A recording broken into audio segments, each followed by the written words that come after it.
The storm had already grounded dozens of flights, and the airport felt like a place no one wanted to be. The bright lights hummed overhead, too harsh for the late hour, and the rows of plastic chairs were never meant for sleep. Michael Torres shifted uncomfortably, pulling his little girl closer. Sophie was curled up against his side, her head resting on his chest, a thin airline blanket slipping from her shoulders. She stirred and whispered, "Daddy, I'm cold." Michael's heart ached at those words. He pulled off his jacket, wrapped it around her small frame, and pressed a kiss against her hair. "I've got you, sweetheart. Try to rest. We'll get through the night." He told himself that out loud too, as if the words could steady his own nerves. All around them, other stranded passengers were scattered across the gate area. Some were sprawled out across chairs, some hunched over their phones, and a few paced the floor, too restless to sit. But one woman caught Michael's eye. She sat a few rows away, her short brown hair tucked neatly behind her ears, a business jacket pulled tight around her, though it did little to hide the shiver in her shoulders. Michael noticed her the same way he noticed when a student was hungry, or when a neighbour needed help carrying groceries. It was instinct. He had been told more than once, by his ex-wife especially, that he was too trusting, too quick to offer help. But as he watched the woman rub her hands together for warmth, he thought, "It's freezing in here. No one should go through this night alone." He hesitated, glancing down at Sophie to be sure she was asleep, then leaned forward just enough to speak quietly across the empty chairs. "Excuse me," he said, his voice gentle so he wouldn't wake his daughter. "You look cold. Would you like to sit a little closer? It might help." The woman lifted her eyes, green and alert even in exhaustion. There was a small scar above her eyebrow, a detail that gave her face a certain toughness. For a moment she studied him, as though measuring more than just his words. Finally she gave a small, tired smile. "That's kind of you." Michael shifted, making space beside him, and when she gathered her bag and walked over, the air between them seemed to change. Sophie, still half asleep, instinctively nestled closer, drawn toward the added warmth. Michael looked at the woman and said softly, "I'm Michael. This is Sophie." She settled into the chair beside them, and her reply was simple. "Sarah," she said, "just that." But something in the way she said it told Michael there was more to her than she wanted to share. The night at the airport had only just begun, and none of them knew it yet, but everything in their lives was about to shift. For a while, the three of them sat in silence. The airport speakers crackled now and then with half-hearted announcements about delays and gate changes, but the storm outside wasn't letting anyone go anywhere. Michael leaned back, rubbing his tired eyes, trying to will himself to stay awake.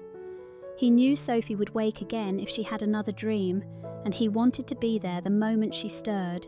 Next to him, Sarah shifted in her seat. Her business jacket wasn't much better than his own worn sweater, and Michael could see the chill still in her hands. Without thinking, he offered her the small airline blanket he had tucked at his feet. "It's not much," he said quietly, "but it's better than nothing." She shook her head at first, polite but firm. "You should keep it for your daughter." Michael gave a small smile. "She's already got my jacket. If I pile anything else on her, she'll melt under there." He nudged the blanket gently toward her until she accepted it, holding the thin fabric close to her chest. "Thank you," she said, her voice softer this time. "You're welcome." Michael paused, studying her. There was a kind of weariness in her posture that didn't come just from a delayed flight. "Rough day?" he asked. Sarah gave a half laugh, more like a breath than a sound. "You could say that. My work, it takes me everywhere. Sometimes I feel like I spend more nights in airports than in my own bed." Michael nodded, understanding in a way most people wouldn't. "I'm a teacher. My bed's about the only luxury I have left." He tried to lighten the moment with a smile, but Sarah just looked at him thoughtfully, as if the ordinary fact of him being a teacher was more telling than he realised. Sophie stirred again, blinking up at the stranger beside her. Her voice, small and curious, cut through the tired hush of the gate. "Are you flying alone?" she asked Sarah. Sarah blinked, caught off guard, but her reply was steady. "I am." "That must be lonely," Sophie said simply, before laying her head back down on her father's chest. Michael chuckled softly. Kids don't hold back. But Sarah didn't laugh. The words seemed to linger with her, pressing on some quiet place inside. She pulled the blanket tighter around herself and whispered almost to herself, "Yes, it is." Michael glanced at her then, really looked, and for the first time since their flight had been cancelled, he didn't just see another stranded traveller. He saw someone carrying a weight she didn't want anyone else to notice. And though he couldn't name it, he felt the night was already drawing them into a story neither of them had planned to share. The hours dragged slowly, the kind of night where minutes felt like hours, and every sound echoed louder than it should. Somewhere in the distance, a floor polisher hummed along the terminal. A security guard walked past, barely glancing at the handful of travellers trying to find sleep in the stiff-backed chairs. Michael shifted carefully, adjusting Sophie so her head rested more comfortably. He glanced at Sarah, who sat with the blanket gathered in her lap, her hands folded neatly on top of it.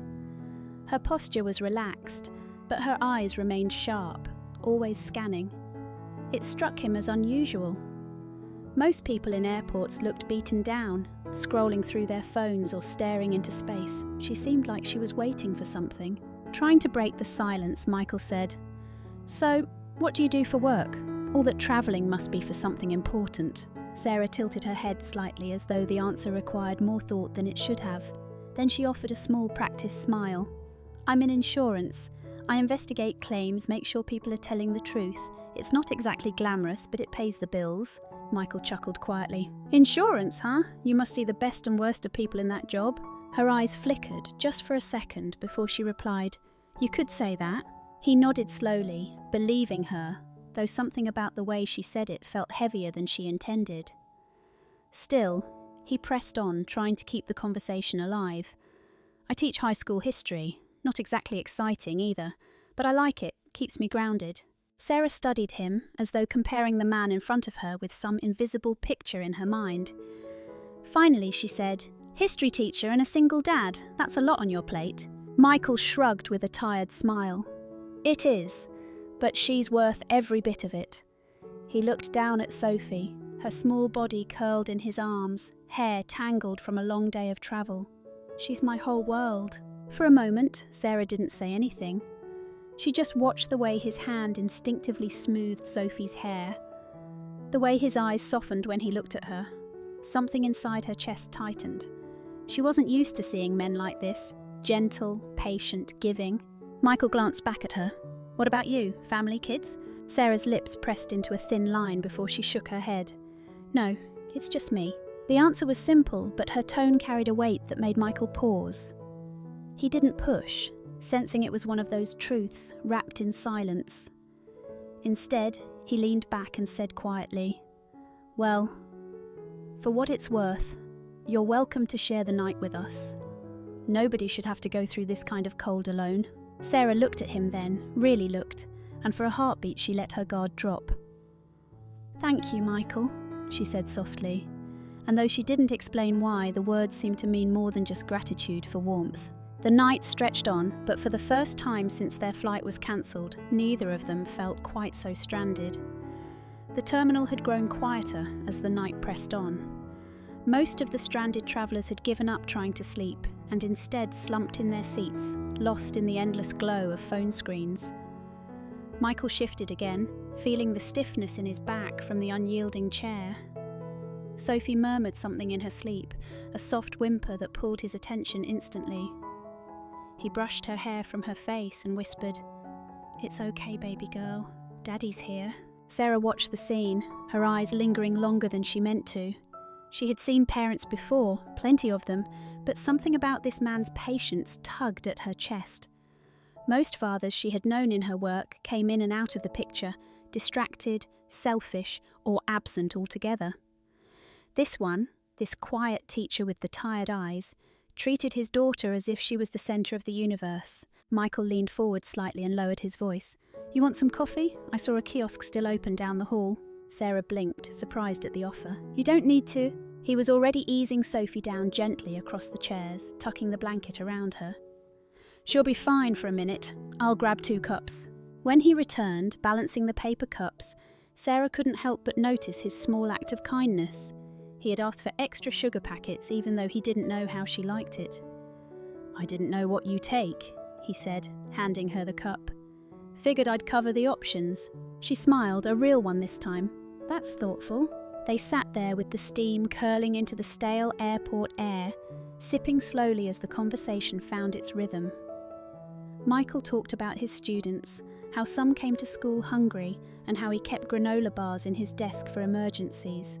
He laughed as he admitted, "The kids think I don't notice when they sneak them in their backpacks, but I let it slide. Hunger makes math a lot harder." Math. Sarah felt a pang in her chest. She was trained to read people, to notice lies, to uncover motives, but everything about him felt painfully genuine. She stared into her cup, unsure what to say, because admitting that truth out loud would break the careful distance she always kept. Michael glanced at her again, his tone easy but sincere.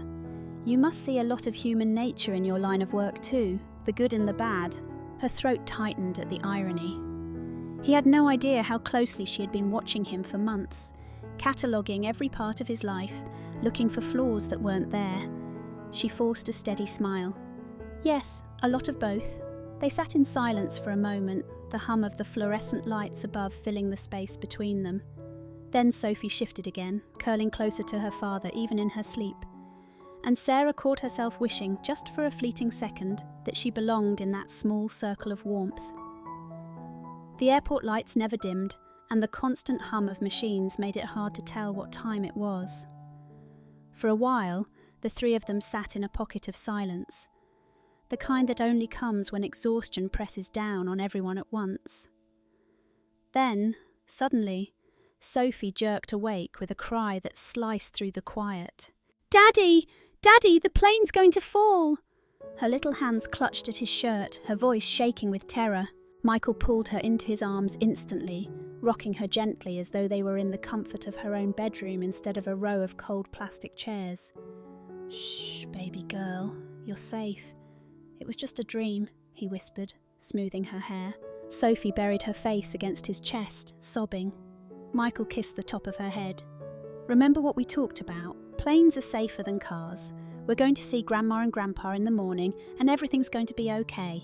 His voice was steady, calm, the kind of reassurance that could quiet even the wildest fear. Sarah sat frozen, watching the way his hands never stopped moving in comfort, the way he spoke to Sophie with patience instead of frustration. The sight pulled at something deep inside her. She had seen hardened men crack under pressure, seen families crumble under stress. But this father, exhausted and stranded in the middle of an airport, carried himself like nothing mattered more than making sure his daughter felt safe. Sophie sniffled and peeked up, her tear-filled eyes landing on Sarah. "Do you fly alone all the time?" she asked through shaky breaths. Sarah blinked, caught off guard. "Yes, I do," she answered softly. "That must be scary," Sophie whispered before curling back into her father's chest.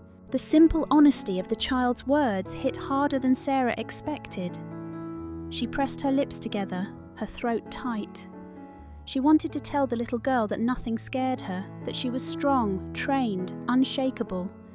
But sitting there, looking at this small family who had opened their warmth to her, the lie stuck in her chest. Michael kept rocking Sophie until her breathing slowed and her body went limp again, heavy with sleep. Only then did he glance at Sarah. His voice was low, almost apologetic. "Sorry about that. She gets nightmares sometimes." "Don't apologise," Sarah said quickly. "She's a child, and you—" She stopped herself, realising she was about to say too much. She turned her eyes down to her hands instead. "You're a good father." Michael gave a small, tired smile. "I try. Some days I feel like I don't get it right, but I try." The words lingered between them, heavier than the silence that followed. And for the first time in a long while, Sarah felt her guard slipping, not because she wanted it to, but because something in the way this man loved his daughter made her wish she wasn't watching from the outside. The storm rumbled on outside, sheets of rain tapping against the tall windows of the terminal. Sophie had drifted back into a deep sleep, her small body curled between them, breathing softly. Michael leaned his head back, finally closing his eyes for a moment of rest. Sarah sat still, her gaze fixed on the child, though her thoughts were 1,000 miles away. She waited until Michael's breaths evened out, then slipped quietly from her seat, careful not to wake either of them. She walked a short distance down the nearly empty concourse and pulled her phone from her pocket. Her voice dropped low as she spoke. "It's me, I'm with him." On the other end of the line, a clipped voice asked, "Observations?" Sarah glanced back at the gate, at Michael slouched in his seat, his arms protectively wrapped around his daughter even in sleep.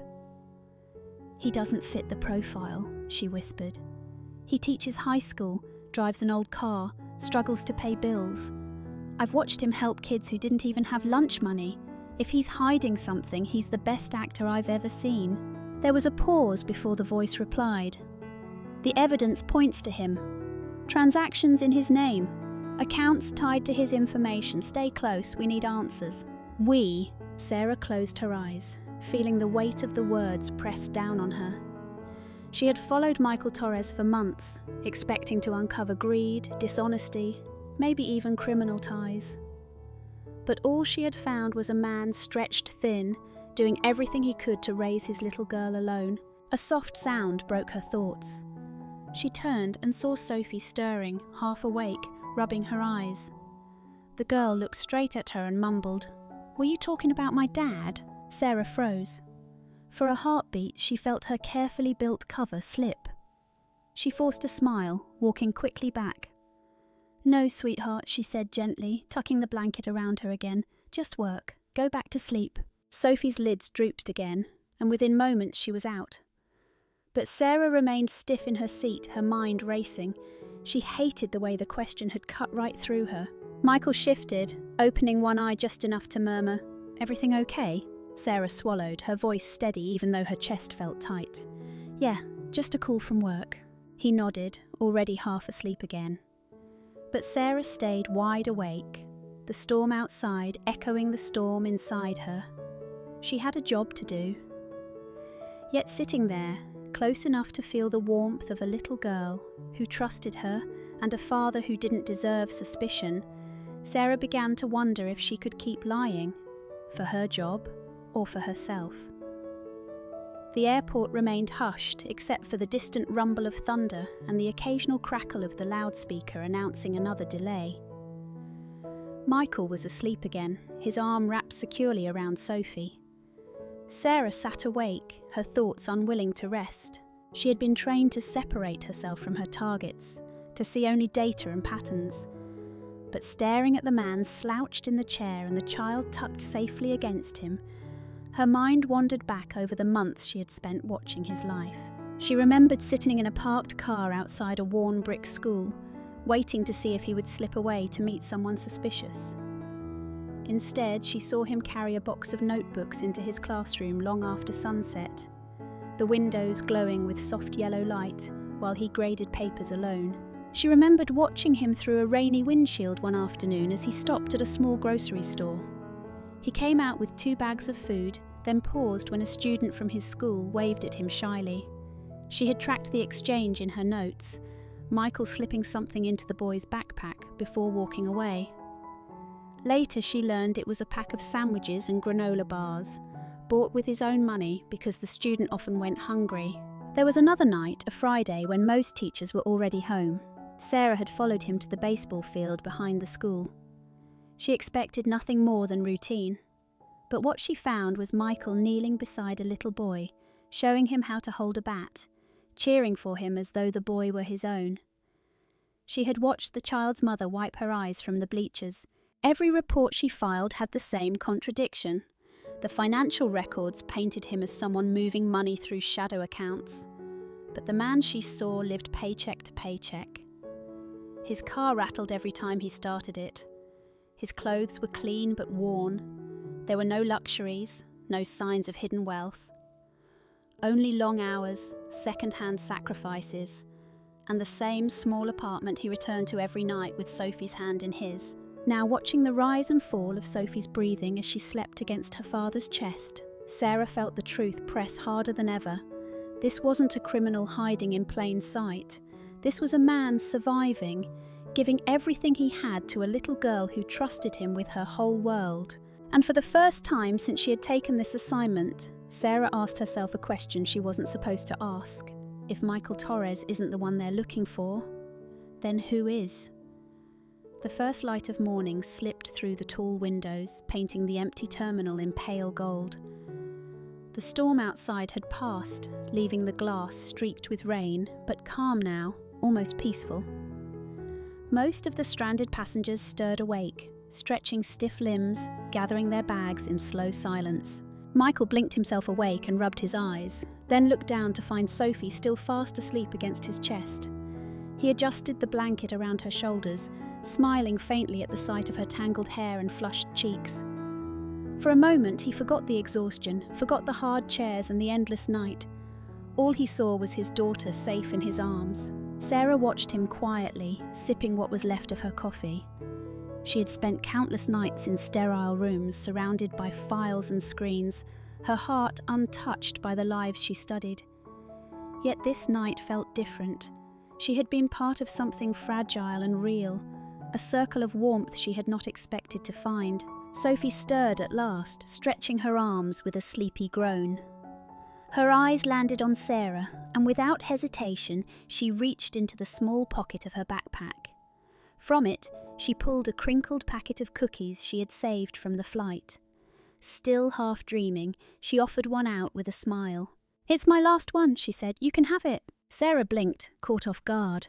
The cookie was small, crumbled around the edges, hardly more than a bite. But the gift was pure, unfiltered kindness. She accepted it carefully, as though it was something precious. "Thank you, Sophie," she whispered, her throat tightening. Michael gave a soft laugh. "She always shares what she loves most. That's how you know she likes you." Sarah looked down at the cookie in her hand, and then at the little girl beaming up at her. For reasons she couldn't fully explain, her eyes stung. She had spent years convincing herself she didn't need family, that she was stronger on her own. But sitting there, holding the gift of a child who barely knew her, Sarah felt something she hadn't in a very long time. She felt wanted. The loudspeaker above crackled to life, announcing that flights were resuming. People around them began gathering their belongings. Sophie clapped her hands excitedly, her bad dream already forgotten, her face glowing at the thought of finally seeing her grandparents. Michael stood stretching his sore back, then looked at Sarah. "Well," he said, "I guess this is goodbye." His words were light, but there was a heaviness in his eyes, as if part of him didn't want it to be. Sarah opened her mouth, then closed it again. She wanted to say something, anything to explain why leaving felt harder than it should. Instead, she tucked Sophie's blanket more snugly around her shoulders and simply replied, "It was nice, being here with you both." And though none of them said it out loud, they each knew that a night of stranded flights had changed something none of them could name. The announcement came again over the speakers, this time clear and final. Boarding would begin shortly. People began gathering their things, shuffling toward the gate with the quiet relief of travellers who had been waiting too long. Michael reached for his worn backpack, slinging it over one shoulder while balancing Sophie with the other arm. He looked tired but steady, the kind of tired that came from years of carrying more than his share of weight. Sarah stood too, folding the thin blanket neatly and setting it back on the chair. For a moment she just watched the way Michael adjusted Sophie's tangled hair, the way he smoothed her jacket before lifting their small rolling suitcase. There was something unshakably ordinary about it, and yet that ordinary scene felt harder to walk away from than she expected. Sophie, still blinking sleep from her eyes, turned towards Sarah with sudden urgency. "Wait," she said, tugging on her dad's sleeve before looking up at Sarah. "You promised you'd teach him how to braid my hair." Michael gave a weary chuckle. "She doesn't forget anything." Sarah crouched down so she was at eye level with the little girl. "You're right. I did promise," she said gently. "And I won't forget." Sophie studied her for a long moment, as if deciding whether she believed it. Finally, she nodded with all the seriousness a child could muster. "Good, because Daddy's braids are just ponytails in disguise." Michael shook his head, embarrassed, but Sarah laughed, a real, unguarded laugh that surprised even her. It lingered for a moment before the boarding call broke the spell. "This is it," Michael said, shifting Sophie higher on his hip. His eyes met Sarah's, and for a heartbeat, there was more said in the silence than in any words. Gratitude, curiosity, something else neither of them dared name. Sarah hesitated, then reached out and touched Sophie's small hand one last time. "Have a safe trip," she said softly. "You too," Michael replied. Then with a final smile, he turned toward the gate. Sophie leaned over his shoulder, waving back until the crowd swallowed them both. Sarah stood still in the terminal long after they disappeared, her promise echoing in her chest like something she couldn't take back. Chicago greeted them with grey skies and the buzz of travellers rushing through baggage claim. Michael's parents were waiting just beyond the ropes, and Sophie ran straight into her grandmother's arms, her face glowing with relief. Michael's father clapped him on the shoulder, asking about the storm and the delay, but Michael's eyes drifted once more toward the terminal doors. For a moment he thought he saw Sarah's face in the crowd, but when he blinked, she was gone. Later that week, after returning to his small apartment, Michael found a thick envelope waiting in his mailbox. He tore it open, expecting routine bills, but his stomach dropped as he read. A notice from the bank, accounts opened in his name, thousands of dollars owed, delinquencies he had never seen before. At the bottom, a line that made his hands tremble. "Failure to resolve may impact custody rights." His knees went weak, and he sank onto the worn couch, staring at the paper in disbelief. "No, this isn't possible." He whispered the words aloud, but the numbers didn't change. Sophie padded out from her bedroom in pyjamas, rubbing her eyes. "Daddy, what's wrong?" Michael forced a shaky smile, crumpling the letter behind his back. "Nothing, sweetheart, just grown-up stuff." He reached out, pulling her into his lap, holding her longer than usual. She tucked her head beneath his chin, trusting him without question, and the weight of that trust made his chest ache. That night, long after Sophie was asleep, Michael sat at the kitchen table with the letter spread out in front of him. He thought about the years he had fought to build stability for his daughter, about the nights he skipped meals so she could have enough. And now, through no fault of his own, everything he had built felt like it was slipping through his fingers. Across the city, in a quiet hotel room, Sarah sat with her laptop open, scrolling through the same transactions. Her gut twisted with anger. She knew these accounts weren't Michael's doing. She had proof now that someone else had used his information. But protocol required more evidence before she could clear his name. She closed her eyes and thought of Sophie's voice, the way she had said, "You promised." It was a simple braid lesson to the little girl, but to Sarah it had become something more, a promise to stand between them and the storm that was closing in. And for the first time in her career, Sarah realised she wasn't just following a case, she was protecting a family. The next morning, Sarah sat in a cramped office downtown, the hum of fluorescent lights above her, a laptop open in front of her. Across the table, her supervisor flipped through a thick folder, each page stamped with Michael Torres's name. "You've been on this assignment for months," he said flatly. "The evidence is overwhelming. Multiple accounts, large transfers, all tied to his social security number. We need to move forward." Sarah kept her tone steady, though her pulse was quick. "With respect, sir, I've been watching him closer than anyone. That man is not living a double life. He's a teacher. He's raising a child on his own. He doesn't have the money, the connections, or the time to run an operation like this." Her supervisor narrowed his eyes. "You're letting your feelings cloud your judgment." The words stung, not because they were unfair, but because Sarah feared there was some truth to them. She thought of Sophie offering her the last cookie, of Michael staying up late to tutor students for free. She had seen more of his life than anyone outside his family, and none of it fit the picture in this folder. "I'm not clouded," she said firmly.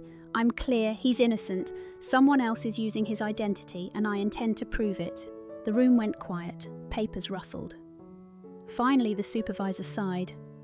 "Fine, you have 2 weeks. Either you show us who the real culprit is, or we'll treat him as guilty." Sarah gathered the folder into her arms, her jaw set.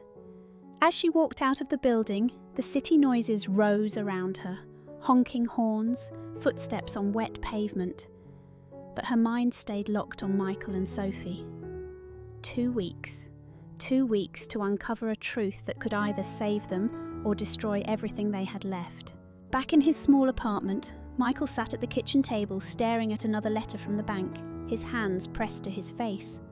Sophie bounced into the room with her school backpack, holding up a drawing of her and her dad standing under a bright sun. She had even drawn a third figure beside them, with short brown hair. "Look," she said proudly, "it's you, me and Miss Sarah. I put her in our family picture." Michael's heart squeezed. He smiled for her sake, but his eyes burned as he looked at the paper. He didn't know that the woman his daughter adored was the only one standing between them and a system ready to tear his life apart. The trail began the way most did, not with some dramatic clue, but with a small detail buried in paperwork.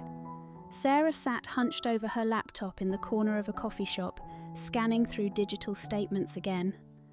Most of the activity looked like Michael's name, his signature, his accounts. But then she noticed one address that didn't match. An old one, listed during his marriage. A California apartment Michael hadn't lived in for years.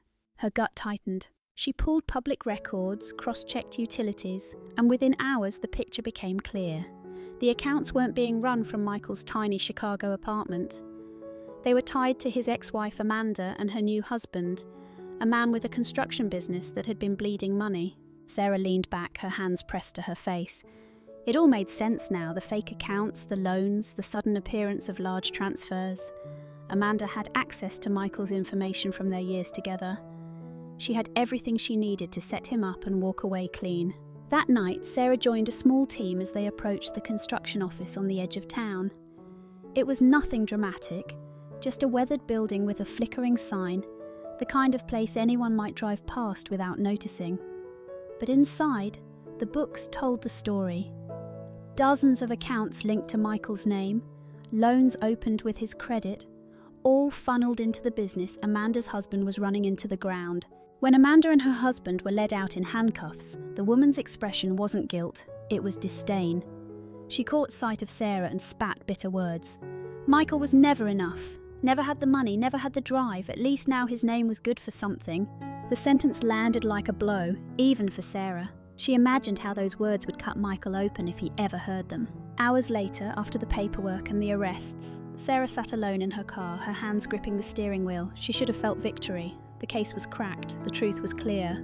But all she could think about was a little girl with tangled hair and a father who had carried the weight of suspicion without even knowing it. She whispered to herself in the silence of the car, "He deserves to know. He deserves the truth." And for the first time, it wasn't just about the assignment anymore. It was about Michael. It was about Sophie. It was about keeping a promise she hadn't even realised she'd made, to stand on their side, no matter what it cost her. The classroom smelled faintly of chalk and old books. Papers were stacked neatly on the desk, red pens scattered among them. Michael sat hunched over a pile of essays, his shoulders slumped, the weight of exhaustion hanging on him like another layer of clothing. Outside the window, children played in the after-school program, their laughter muffled by the glass. A knock at the door pulled him from his thoughts. He looked up, surprised to see Sarah standing in the doorway. She wasn't in her business jacket this time. She wore something plain, almost uncertain, and for the first time since they'd met, she looked out of place. "Sarah?" His face softened into a smile before confusion crossed it. "What are you doing here?" She stepped inside and closed the door behind her. The sound echoed too loud in the quiet room. "Michael, I need to tell you something. And I need you to hear me all the way through before you decide what to think of me." His smile faded. He leaned back in his chair, wary now. "All right." She took a breath, her hands tightening around the folder she carried. "My name is Sarah Chin. I'm not an insurance investigator. I work for the federal government. For the last several months, I've been assigned to investigate you." Michael blinked at her, as though the words didn't land right away. "Investigate me? What are you talking about?" She set the folder on his desk and slid it toward him. Inside were copies of the fraudulent accounts, the signatures that bore his name, the loans he never knew existed. "Someone has been using your identity. At first, the evidence pointed to you. That's why I was sent to watch you. But it wasn't you, Michael. It was Amanda. and her husband. They were behind everything. The colour drained from his face. He sank into the chair, shaking his head slowly. "Amanda," his voice cracked. She would do that with Sophie caught in the middle, Fee? Sarah's chest tightened. "I'm so sorry. I should have told you sooner. I should have been honest from the start, but my job..." She broke off, forcing the words past the lump in her throat. "My job was to see if you were guilty. And the truth is, I stayed long after I knew you weren't, because somewhere along the way, it stopped being about work." Michael's hands gripped the edges of the desk. His jaw worked, but no words came out. Finally, he asked, almost in a whisper, "You've been watching me all this time?" "Yes," she admitted. "And I know that sounds wrong. I know I betrayed your trust. But everything I saw only convinced me more. You're a good man, Michael. A good father. The kind of man I haven't come across in years." For a long time, the only sound was the faint laughter of children outside. Michael stood abruptly and walked to the window, staring out at the playground. His voice was quiet, heavy. "My ex-wife stole my name. And now the woman I thought was a stranger at an airport was watching me like a suspect. Do you have any idea how complicated that makes my life?" Sarah's eyes filled, but she held his gaze when he finally turned back to her. "I never wanted to hurt you, or Sophie, but I couldn't leave without telling you the truth. Not about the case, not about me." At that moment, the door swung open. Sophie ran in, holding a paper she had been colouring. She froze when she saw Sarah, her eyes lighting up. "You came!" she squealed, rushing over to hug her. Michael closed his eyes briefly, torn between anger and relief, betrayal and gratitude. He watched his daughter cling to the very woman who had deceived him, and he didn't know what to feel. But he knew one thing for certain. Nothing about his life would ever be the same. The room felt smaller with Sophie there, her little arms wrapped tightly around Sarah's waist. Sarah bent down, returning the hug, though her eyes flicked nervously toward Michael. He hadn't moved from the window, his shoulders tense, his jaw set. "Daddy," Sophie said brightly, holding up a picture. "Look, I drew Miss Sarah with us again." Michael's chest tightened. The drawing showed the three of them side by side under a bright sun, hand in hand. His daughter's world was simple. People she loved belonged together. But life wasn't that simple. Not when trust had been broken. "Sweetheart," he said softly, "why don't you go show that to Grandma? She'd love to see it." Sophie pouted, glancing between them, but finally skipped out of the room, leaving her picture on the desk. The silence that followed was thick, heavy with everything unspoken. Michael turned at last, his eyes sharp on Sarah. "You lied to me. You sat beside me in that airport, you let my daughter talk to you like you were a friend, and all the while you were investigating me." Sarah swallowed hard. "I know, and I hate myself for it, but Michael, what I told you that night about being lonely, about wondering if I'd made the right choices, that was real. I wasn't lying about who I am as a person, just about my job."